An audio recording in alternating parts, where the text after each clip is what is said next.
Sobra duha ka bulan na ang quarantine pero wala gyapoy puas ang pagtabang sa tulo ka mga grupo ngadto sa mga nanginahanglan. Ani ang detalye?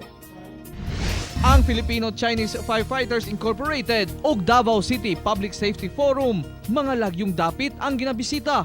Lakip mga katigulangan nga naglisod karong panahon sa pandemya. Ilang ginatabangan, busa dako na lang pagpasalamat sa mga natabangan ngadto sa grupo. Dagas salamat ang taon ninyo. Kining grupo usab sa mga professionals ug social advocates nagaipon og tabang aron sila na mismo ang mohatod sa mga tabangunon.